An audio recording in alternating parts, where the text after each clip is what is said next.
everyone, welcome on into Drinks with Binks. I'm Julie Stewart-Binks, and we are still working from home as you guys are right now. We're staying home to stay safe in the midst of a global pandemic, and we've been doing this for a couple weeks now. It's becoming our new norm, but we thought we want to be able to give you guys something fun, something to listen to, something to talk about while we're all trying to figure out how to spend our time. So I'm very excited to be able to welcome in this week's guest, who is none other than New York Yankees first baseman Luke Voit. Luke, you're coming to us from St. Louis. How are you doing? What's going on, my man? I'm doing good. Glad to be on the show. This should be a little fun hour. But everything's good. Weird being at home. I haven't been at home during the springtime since I was a senior in high school. So I'm figuring it out. The world's a little different right now, but, hopefully, this thing's over with soon and I'm back up in New York playing. But everything's good here and just itching to get back on the field. So you're reintroducing yourself to your family at this point, figuring out what it's like at home during this time. Might want to move. I might move, actually. I got too much family here. Yeah, right? It's driving me crazy. Yeah, you're like, oh, this is what it's like during this time of the year. I'm usually on the road or playing. Exactly. But as you know, as the moniker of the name is, it's Drinks with Binks. We have a drink. And so we've asked you, what do you want to drink today? I'm drinking, here, I'll show you the bottle. Glenfiddich 15-year. Ooh, that looks nice. Well, I heard you wanted to drink Glenfiddich, so I've got not as good, but I got Glenfiddich 12 years. So I've never had this before, but I usually like to drink what my guest drinks. So bottoms up. And Luke, what are we toasting to today? Cheers. Good health to everybody, and hopefully this thing goes away. Yes, so, agreed. Cheers. Whew. That's nice. It's actually, yeah, that's really good. That's really smooth. It's like I usually drink. My first time drinking.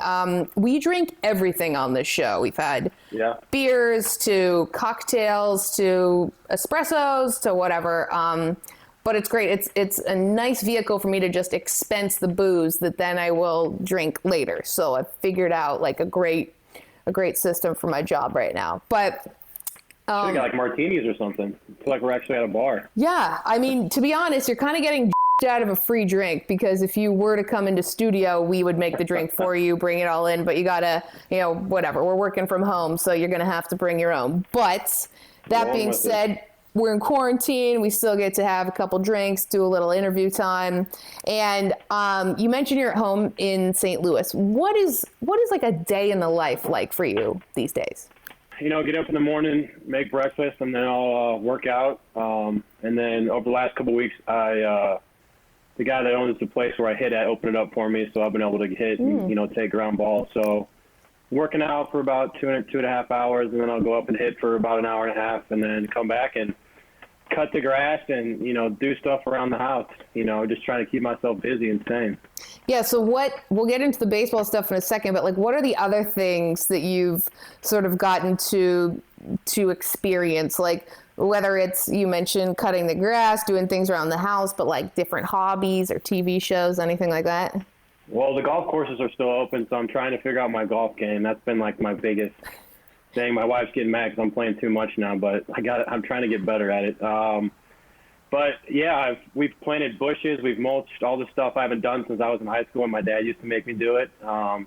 It's weird, but I'm trying to go for best yard in the neighborhood. So I'm trimming it up, making sure it looks pretty, and planted a tree too. So nice. Kind of doing Missouri things, being a little redneck, so doing outside stuff. But yeah, I feel like we've watched every show on Netflix, Amazon Prime and Hulu so far, because there's nothing else to do at nighttime. But it's good to have some downtime with my wife, and my dog gets to have a yard instead of stuck in a small apartment in New York. So she's the only one benefiting from this right now. Yeah, right. I mean, I'm in one of those small apartments in New York that you mentioned. So I would definitely take a yard and a dog and some sort of competition with my neighbors on my tree growing and whatnot, because that sounds like a lot of fun. And you mentioned that you're trying to get your golf game better. Before our interview, you said that you've been playing with some St. Louis Blues. Well, one of them is former St. Louis Blues. But tell me what's been going on there with you guys. Obviously I'm in Tampa for spring training, and that's, Pat Maroon, who's with Tampa Lightning, just played for the Blues or whatever, St. Louis guy too, grew up 20 minutes from me. But we kind of connected down there. And, when we played golf. We actually played golf with John Daly down in Tampa, which was pretty fun. Wow. Super fun, actually. What was that like? Yeah, unbelievable. You can't explain how fun it was. But so we played golf down there a couple of times, went out a couple of times together. I hung out with some of his boys on the team, and then we just kind of, kept it going. We came back up because we came back up at the same time because both our seasons got canceled. So, yeah. And then he took me over a couple other Blues players, so we played golf with them, and, it's been a little fun competition with me and him and trying to, take some of his money. So it's good times. I have to imagine, he wasn't with Tampa last year, but the moniker would be that they'd be pretty good on the golf course after having exited the playoffs so early. So, hockey players in general, though, pretty good golfers. So that's got to be some stiff competition. Yeah. We're both, I don't know. We both kind of suck, but, we're figuring it out. Hey. I had to learn to hit my drive straight. When I hit my drive straight, I'm good, but usually I'm trying to look for another ball. Well, time is on your side. I can't find it. And you've been able to hit balls further than those guys have in a ballpark, of which you haven't seen probably for a while. But we have to take a quick time out, but we're going to be back with a whole lot more with the Yankees first baseman, Luke Voit. We are drinking and binking some nice Glenfiddich scotch. We'll be back after this, guys. Yep.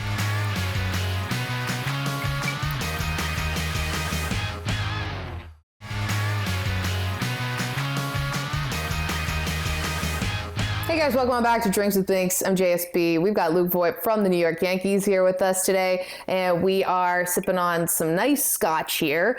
We're both in quarantine. We're both working from home. We're both trying to figure out this new reality. And Luke, first of all, you were just asking me what my go-to drink is. I think that's a very weighted question. Like, it's very difficult. If you were to walk into a bar, say you could walk into a bar these days, what would be your go-to drink? Vodka Club with a lime. Okay, so like super, like that's like Basic. Club Luke, really, yeah. Yeah, back in the day, yeah. But like if I'm at a restaurant, I'll get a martini. Oh, okay. I love martinis. I don't know, but like if I'm just like casually drinking, I don't know, I just Vodka Club. It's just easy. Yeah. Have you had bubbly yet? What did you say? Bubbly? Bubbly, like as in champagne? The Michael Bublé commercials? No, like those carbonated water. No, haven't. You've seen those, right? Oh, okay. It's club water, or club water. Why can't I can't talk right now. It's a scotch. Whatever. It's good. It's okay. So it's a club soda. It's a seltzer. Yeah. That sounds like an athlete drink. If you don't want skinny thoughts. Yeah. Skinny drink. Okay, I got to stay in shape. No you were mentioning to us just kind of like what you're doing during this time. When everything changed, you guys were still in spring training. You're doing Grapefruit League, and you're coming back from off-season surgery. And by all accounts, reading some interviews with you, you're feeling really good. You're ready to rock. What is it like from your perspective when you're in this momentum? You have this feeling like you're ready to get back in the game, and then everything stops.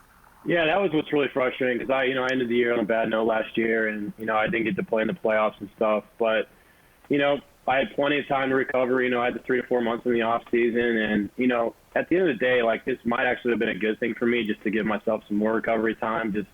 But I did feel like I was myself before I got hurt when I was back in spring training. So it made me mentally feel a lot better. And physically, I could run the bases without pain. I could work out without pain, and it's something I hadn't had for a long time. So it felt good, and it sucked because a lot of guys were in good places, and there's a lot of guys that had opportunities to make the team, and they're having really good springs, and everything got ruined, man. And I feel bad for those guys, but hopefully this thing's over with, and everyone will get a second chance of that, and we got a really good team, and we really want to get back out there and play. So hopefully that's here in the next month or so. Yeah, it is really odd because as you mentioned, like, people are these guys are trying to make the team, or people are trying to solidify different positions, and then everything ends. But for the Yankees, like, you guys had a record number of injuries last year, but then even coming into the season, there was like a ton of guys going down early. In a way, not to trivialize what we're going through at all, but like a silver lining would be for the Yankees that you get more time to get better. Like, number of guys are going to be back, and the season hasn't even started, and you didn't have to feel the weight of those injuries. Yeah, correct. And like, we'll get Giancarlo back and Judge back and Paxton back, who all like huge guys for us. So that was a good thing for them. But, you know, we have a lot of guys that we're going to be able to step up like they did last year and have a chance. So, you know, it's just a weird time. And, you know, hopefully, you know, it's nice having those guys back. And hopefully we're all, you know, out there playing again, because I know, hell, I want to watch something at nighttime. You know, I'm tired of watching Netflix. I want to watch a sporting event or something. So, because I'm a huge sports fan and all have assets. So we need baseball back. We need hockey. We need the NBA. Yeah. And, you know, of course, football. So it is odd. Okay, so you do mention you like watching sports at night. Have you had a chance to watch any of the Korean Baseball League? No, and I actually saw that first game that they broadcasted, there was a fire, so it got canceled because the smoke was going over the field. So it's just, this world is just, I don't even know what's going on. Nothing's going right. It is odd. It's like if you were to tell us, if I was to tell you like 4 or 5 months ago, like we'd be here right now, you'd be like, no way, nope. No. Right? If you said that, I saw a guy who got released or something, and I would be at home. So, but yeah, I guess. Hey, you got to roll with the punches, I guess. So you know what? Cheers. We'll make the most of it, right? Lemonade out of lemons. Yeah. I'm not great with my analogies, or whatever that is. Had a couple of these. Yeah, at least liquor sales are up. Yeah, liquor sales are up, and Drinks with Binks' ratings are way up because everyone is drinking and binking. I was curious. We do a lot of conference calls, Zoom calls every day for our work. What do you guys do for the Yankees? Like, do you guys have like a check-in? Do you guys like gab over Zoom? How does it go? So we have one of our trainers, he'll text us. He does our daily check-in. So it's not every day, but he'll check us to make sure everything's going good, you know, if we're feeling all right. We had a Zoom call about 2 weeks ago with about 43 coaches. Wow. Coaches and players are on it. Boone set that up. So that was good. We got a bunch of guys that are running our Madden League, and it's fun. It gives us, you know, another outlet. You know, it obviously takes an hour to play the game, so, you know, you get to talk to them about what's going on in their life. And, you know, obviously we have that text going out every day, and some of the guys are crazy about it and obsessed, and they're almost too good because this is our third year doing it. We've been doing it for like a month, but, like, you know, we play every day, so the seasons have gone into our third season. And I have not made the playoffs yet, and it's the two guys that are in it are the same two guys that are in it every year. So for the Super Bowl, so it's hard. And we play who's really good? Who are those two guys? It's Tommy Kahnle and Ben Heller. So it's two of our pitchers, and they kicked. I played Heller one time, and he beat me by like 57 points. It was over at halftime. Well, I guess this is the time to get good at that, right? I suck. I know. But then I get yelled at because I'm playing too much. So it's you know. Yeah, it's a catch-22, right? You're at home with your family, then they're like, "Wait, you're here. Go mow the lawn." You're like, "No, I want to play Madden." But you guys, like, it's so nice though that you get to still do that because it's almost like everyone's going through that, right? Like with your coworkers or your friends, we're doing Zoom trivia. Like, have you guys done anything like that?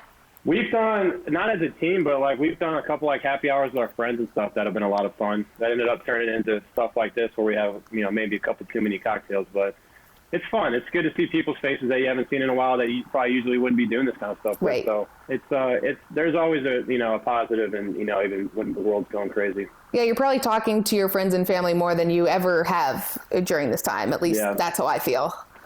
Yeah. And I mean, we were over at my wife's grandparents' place today, and like I wouldn't have got to see them probably for like 8 months, you know, and I've seen them like 6 or 7 times since we've been here. So it's small stuff like that. And she even mentioned that. So it's, you know, I don't know.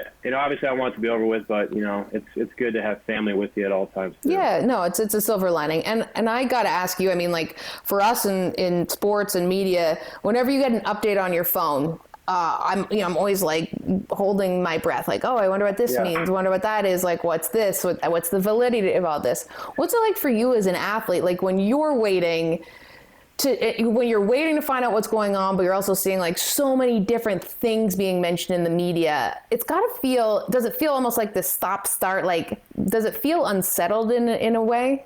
Yeah, it's something to talk about, I feel like. And there's been 7 different things that have come out with baseball and when we're going to start new divisions. We're going to be in Florida, Arizona, wherever, playing Japan. I don't know. So that's when you just got to, rely on your agent, and, obviously talk to your, coaches. And obviously we have a player rep who talks with our union, so they're on top of it. And, obviously we want our workout for best. Wow, switched tongue already. But we want to work out for both of us. Obviously, it's going to be a battle, but hopefully we get it out, here soon. So how does that work? Like we got to go to break in a second, but do you just sort of wait for your team to tell you what's up, or do you read that stuff? Because I would, if I was in your position, I'd be so curious because we've never experienced this before. Like, how do you go about dealing with it? And we're getting daily updates, so we kind of know. I mean, and most of the guys are, hitting and playing catch and throwing bullpens and, staying in shape because, it'll probably be a quick notice. They'll probably give us a couple weeks and, we got to get down there. It'll be a short spring training and then we'll got to get going. So guys got to be ready. So it's weird because usually, you have like 4 months in the off season to get ready. You can build yourself up. But now I think guys are just kind of maintaining from where they left from spring training and, trying to stay in the best shape as possible for when we hit the ground running. Right. Like as soon as you get that green light, ready to rock and roll. And hopefully, for everyone's sake, that will be sooner rather than later, but all in the vein of making sure that we do this in the right way, stay safe. Don't want anyone to suffer the consequences. But we have a whole lot more with Luke Voit when we come back after this break. Don't go anywhere, guys. We're sipping on a little scotch. We hope you are too. Cheers, cheers.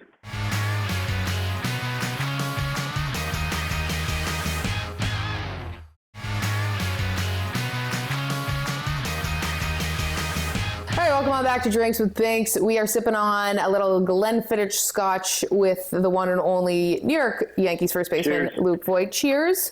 You are coming to us. I'll take just a little sip first. From St. Louis. It's taking you a while to get that down. Right now. Yeah, you know what? It's going down smoother than it normally does, which is probably a bad sign. But I think that's just a testament to how much work I've been doing in the liquor cabinet during quarantine. And I think if you have a show that's about drinking, got to step it up, right, when it matters most.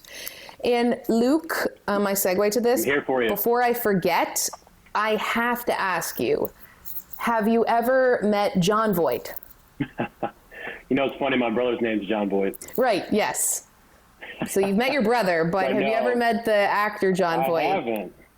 That'd be pretty cool, though, because people always tag me on stuff on Instagram saying like that, either I'm Luke Skywalker or I'm John Voight's son.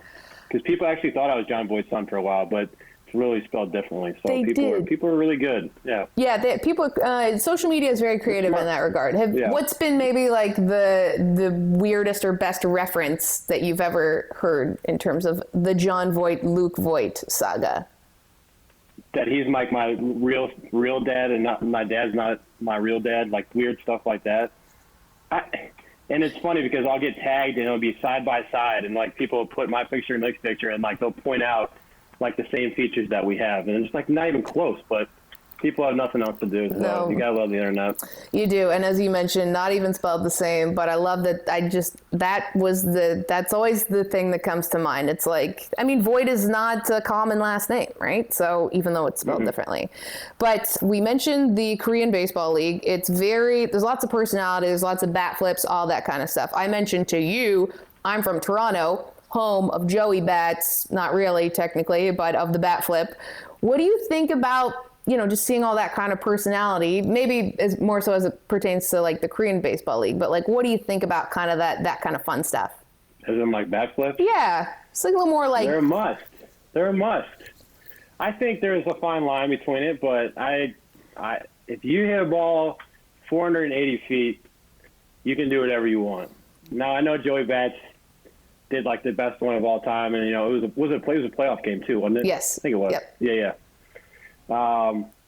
It's just when you hit a ball that good, it feels so good. You just want to sit back and stare at it, and then give yourself a little bat flip. It makes a fun game. I mean, like I saw a little kid on Instagram the other day.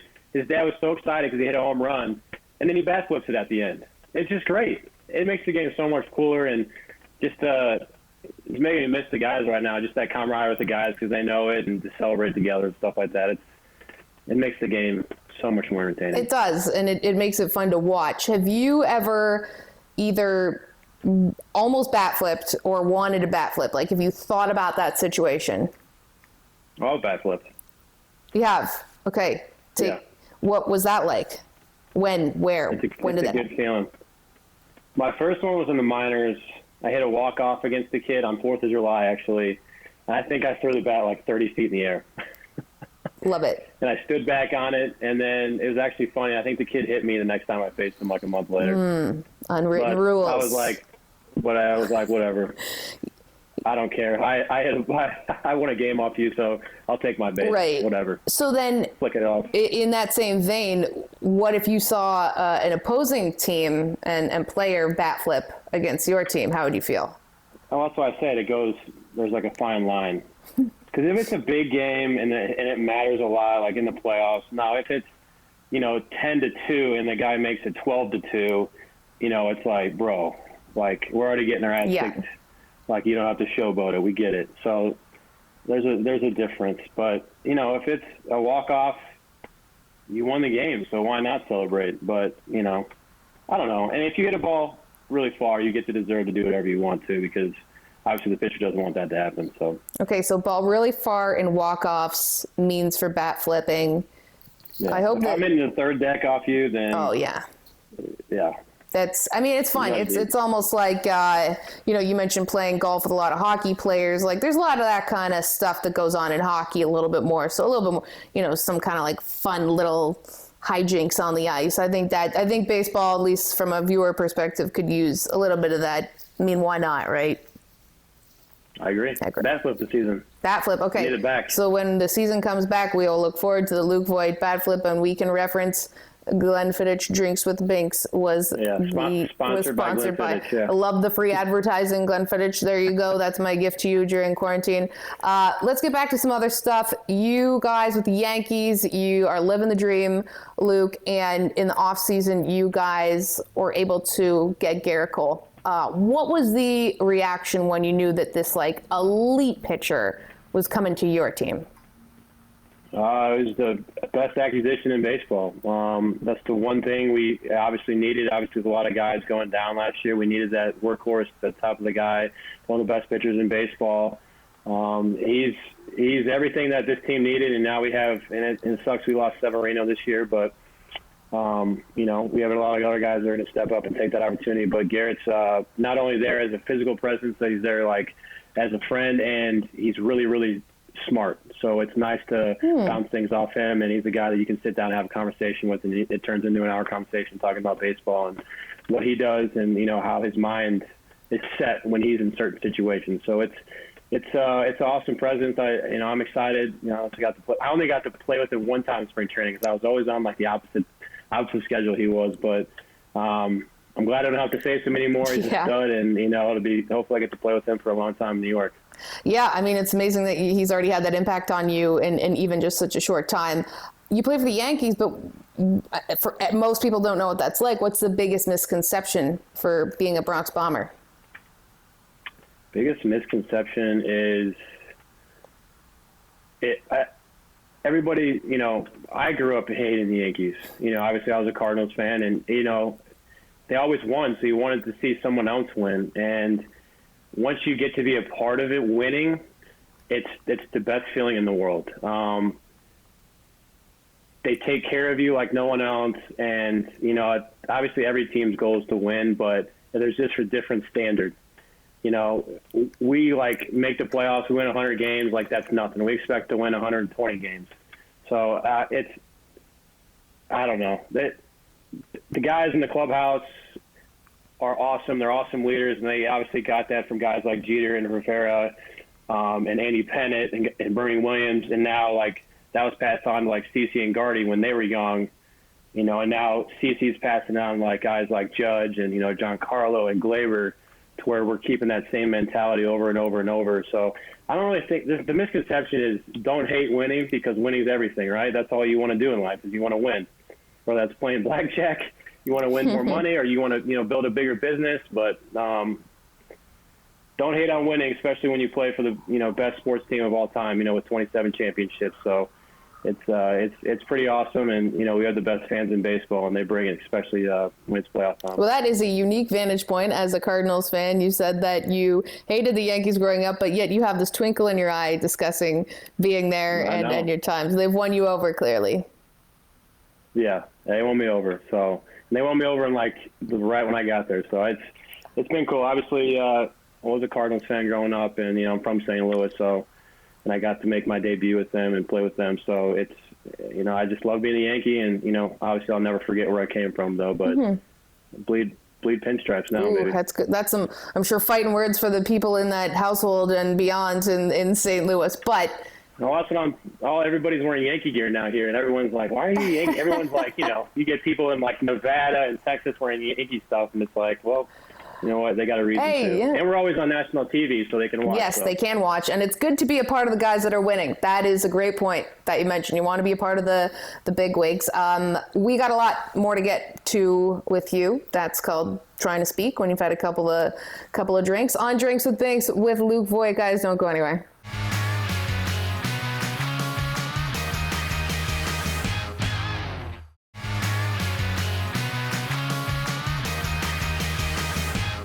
Hey guys, welcome back. We're drinking and binking with Yankees first baseman Luke Voit. We are obviously at home right now. Luke's got a similar schedule to everyone else where he's just on Netflix and mowing the lawn. Also, of course, still staying in shape, getting ready for when the green light goes to get back into the season. And I was curious, Aaron Boone has been a very interesting manager to watch for the Yankees. He's done so much in the time that he's been there. But he really caught the eye of a lot of people last year when he had a couple of fun phrases, for lack of a better word. What is he like? And just for everyone's memory, it was blank, savages in the box, all that kind of stuff. What's he like as a player in person that maybe we don't know about him? He's probably my favorite manager I've ever played for. He's there for you on a personal level and on a level to obviously motivate you. And the best part about him is I've always liked when managers call me out about stuff, and he's not afraid to, call me out. And, that usually comes with a bunch of other censored, words, but, I like that because, I'm a perfectionist, and when something's not going right and I do something wrong, when I do something skull-headed and thick-headed like I usually am, he's going to be the first guy right after I do it come up to me and go, "What the hell are you doing?" So what in particular has he called you out on? Everything. All right, I'll give you one. I hit a ball down the line, and at Yankee Stadium, the wall is jut out, so it popped off the wall, right, and went right to the left fielder.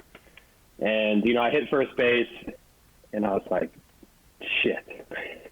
But I kept going. I tried to get, to second base, obviously get a double, and, I got thrown out. And I literally didn't even want to go in the dugout because I know he's going to call me out. So I walked down there. Obviously he's standing right by the helmet rack. He waits. He doesn't say anything, and then he waits till I, go back on defense, and I come back out. And he's like, "What the hell are you doing?" And I'm like, "Yeah, I thought I could get it. I was feeling good that day." And he's like, "No, we're not. This is not what we're doing. You don't do that shit here." So he, and I could have probably said about 15 more cuss words in it, and then gone a little bit farther with it. But he, it's worse when you're wrong, but then you get called out even on it. It makes it even worse, and then you just have to go sit down and wait till your next time up, and hopefully hit a 3-run homer, and then he'll be happy and root for you again. So you just don't want to get on his bad side. Okay, so he's a guy that you want on your good side. Seems like a fun locker room, clubhouse type of guy, but then you don't want him kind of go. Yeah, he's a player's manager, so it's fine. Okay. You guys last year had a record number of injuries. It was wild just seeing, of course, you adding your name to the list, but then to just have such a remarkable season and, almost make it to the World Series. From your vantage point, being on the IR, being being on that other side, what was it like? From when I was hurt and stuff? Yeah, you see your team, you're hurt and you're watching the team still do really well. What was that like for you? Obviously I had a really good first half, and then this thing popped up when we were in London, and obviously I'm there for my guys. And when I found out, in the second round of the playoffs that I wasn't going to be on the roster, it was probably one of the most devastating things, that you could hear or take, especially when all those guys are your guys. You want to be out there with them. You help them, the whole season. But, I get it's a business. It's hard, and I understand it that they wanted to, keep it, an extra pitcher instead of me. And, it took me like 15 minutes. I gave my 2 cents, obviously very frustrated, but at the end of the day, I was out in the dugout and I want to be there for my guys. And, as much as I'm a competitor and wanted to go out there and, do my part, I got it. And, the best thing I could do in that situation is, cheer them on from the dugout and, be there because, those are my guys. And, whether, I'm playing or not, on or off the field, those are the guys you root for. And,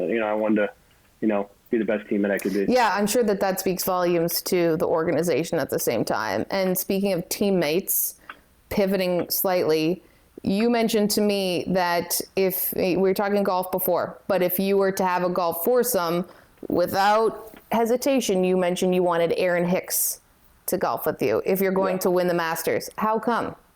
Because he could be playing professional golf if he wasn't playing baseball.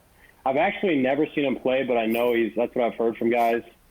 So I don't really have like a status quo on that, but I've heard he's unbelievable from a lot of guys that have played with him. Like he's almost to the point he's too good that you don't want to play with because you're going to feel bad for yourself. So who would have thought Aaron Hicks potentially entering the tour when all is said and done? But we did mention it does depend on who is your golf foursome, if you want to win or if you want to have a good time. If you want to have a good time, who is it? Good time, Jonathan Holder. Jonathan Holder, me. Well, Austin Romine's not with us anymore, but he would be on our team, and I'll go CC. Okay. So it took you a while to figure out who you'd want to have a fun foursome with. So maybe that's just not really like the Yankees thing, like crazy guys. It is. I'm just trying to think of like the best one possible. So but you've been with the Yankees since midway through 2018. Who is a player that you've been around, played with, or even just like that you've been associated with during this time that has had an impact on your life, whether that's on or off the field? I'd really never seen Aaron Judge play before I got over to the Yankees, and I knew he had an unbelievable year in 2018. Should have won the MVP and everything. He's a guy that I've learned a lot from, like how to be a leader on and off the field, deal with media, give back to the community. And it's not so much of what we've had, it's just how he goes about his business. Mm-hmm. And he's a true professional, and it's awesome to see guys like that because this is a very selfish sport, right? You're pretty much your own business. Your stats are what, obviously carry you and make you money and, make you all-star or, obviously a Hall of Famer too. So like it's very individualized to where you can find yourself, in weird places, but he's the guy that, good or bad, he's always there for you. And, obviously his biggest thing is to win, and he's going to find every way possible to get me to play right, to get Claire to play right, DJ and everything. So it's nice to have a guy like that in your team. So that's great. I mean, especially for somewhat of a younger guy. We got to go to break, but I'd be curious his advice on dealing with the media in old New York City, which I'm sure is just absolutely lovely to deal with. Fun. It's fun. Yeah. Media's fun? Especially when you have a bad game. Yeah. Wait, yeah. Just, okay. We'll get back to that. I know I have to go to break. It's really hard to be traffic cop when you're also sipping on a bit of scotch, but we'll get back to that and a whole lot more with Luke Voit, guys. Drinks with Binks, drinking scotch.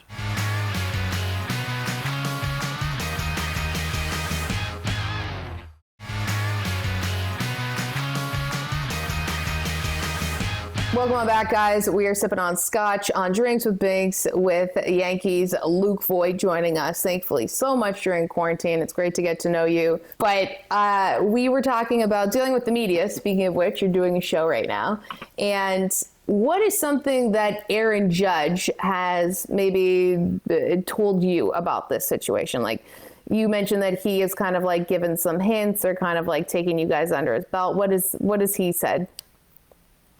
The biggest thing is not even what he said. It's what Derek Jeter said.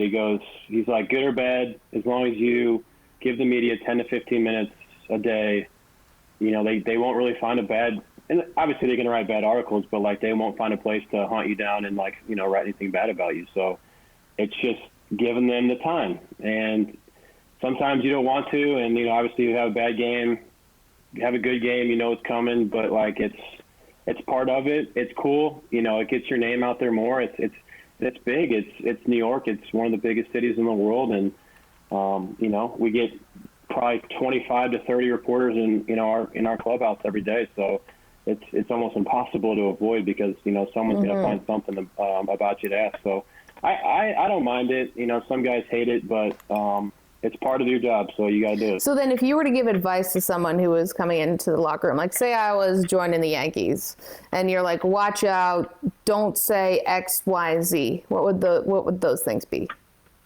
I would say the biggest thing is, like, don't make it selfish.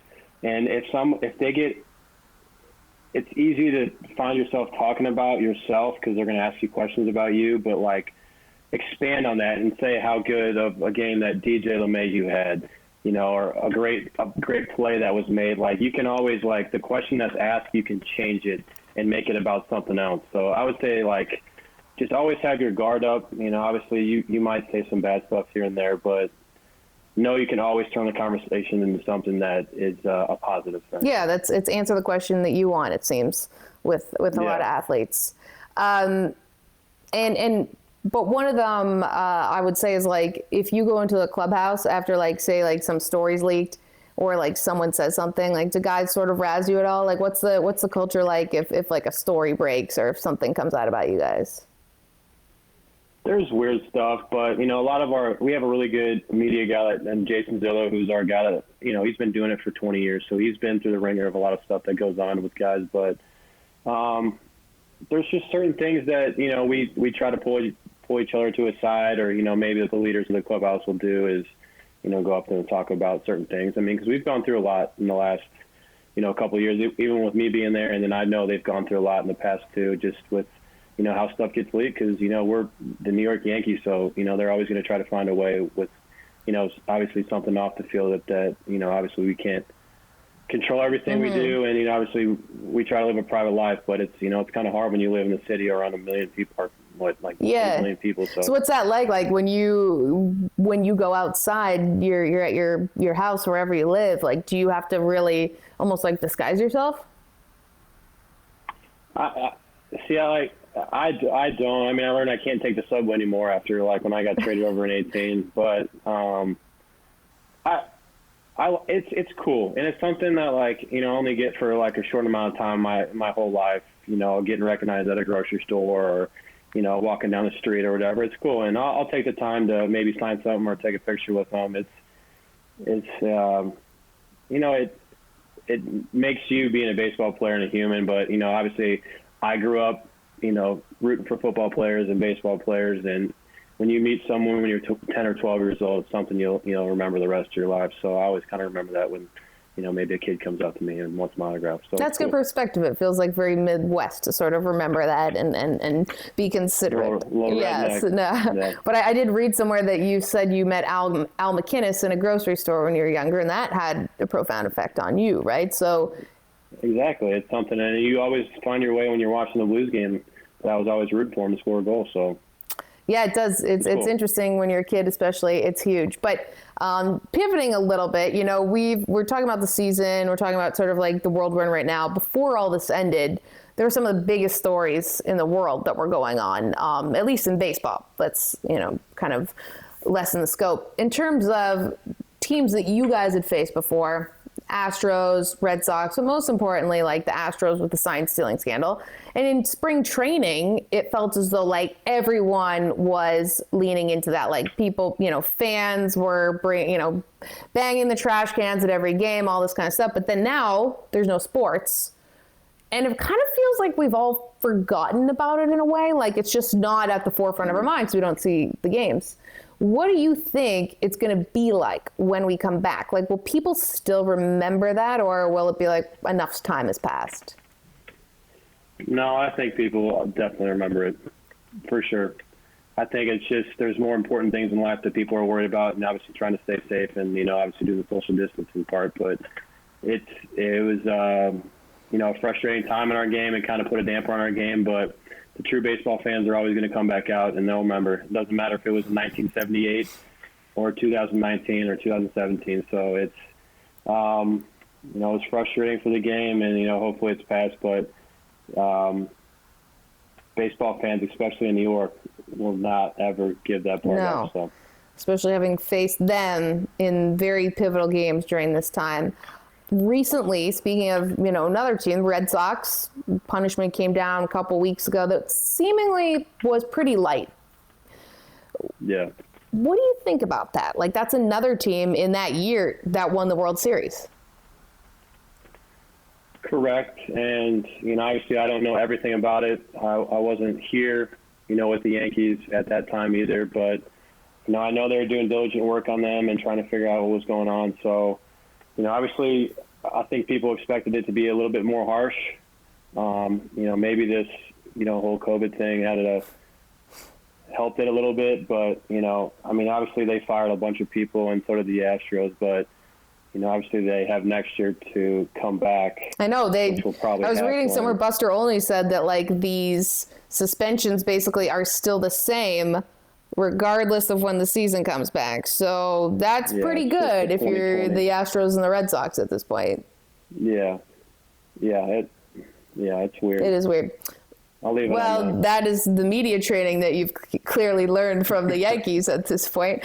We got to take a quick time out. We'll be back with more with Luke Voit, sipping on some scotch on Drinks with Binks.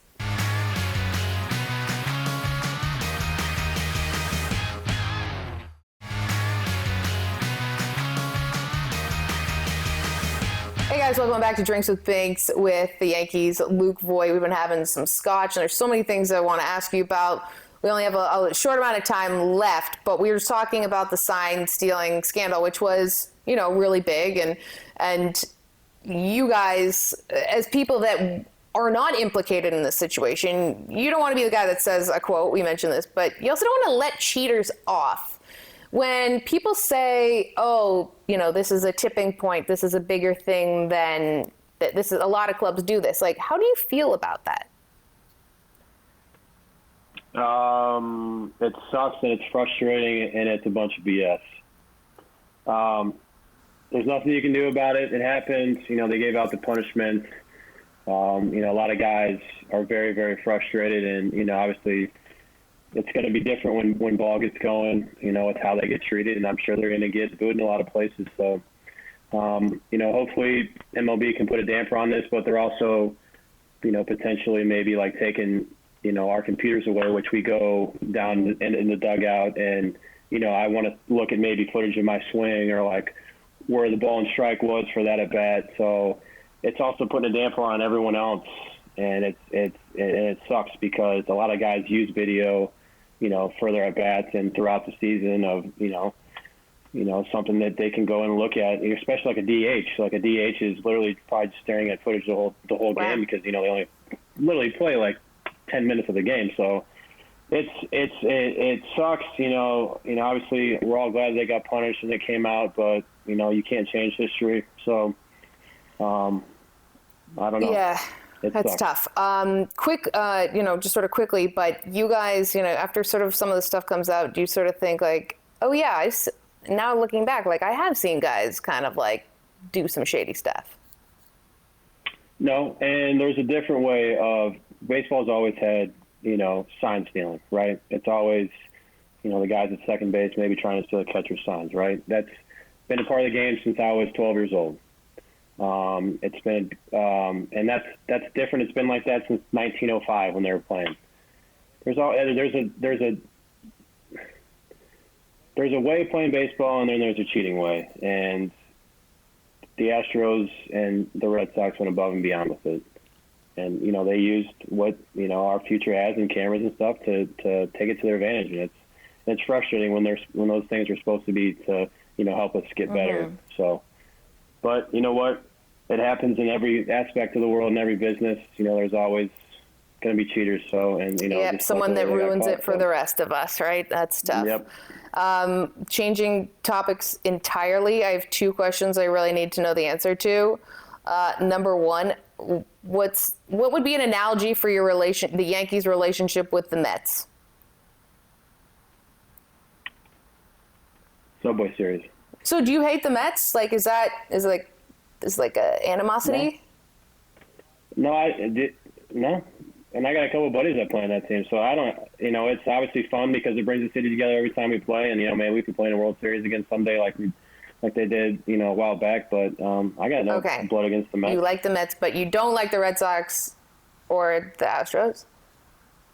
Okay, Yeah. cool. Just make sure. I'll just write that down for later. Okay, and just the last one. Sorry, I know I have to go to break, but Ozark. Is Ozark like the show? Because I know you're in Missouri. Yeah, it's the Missouri show. It's unbelievable. If you guys haven't watched it, you guys check it out. And there's going to be another season too, so it leaves you on a suspenseful end to it. So it sounds like you might be in. Wait, did you watch it? Or no? I did. I know. Maybe I'm making a cameo in it. We don't know. Wouldn't that be great? Even though it's filmed in Georgia, though, so it's kind of frustrating. But That's tough. But yeah, it's a wild show. Okay, we got to go to break. I want to talk about more, but we have to go. We'll be back. Drinks with Binks after this.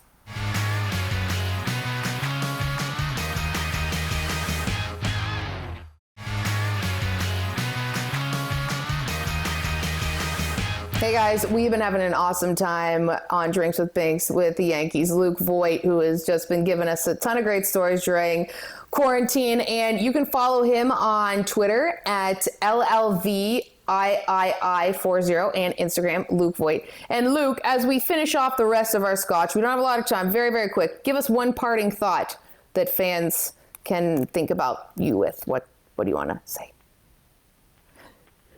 I had a great time with you guys. I don't know. I miss baseball just as much as everybody else does. I want to watch something at the end of the day, and I had a great time. It's showing that I like to drink scotch a lot, which is not a good thing. That's a great thing.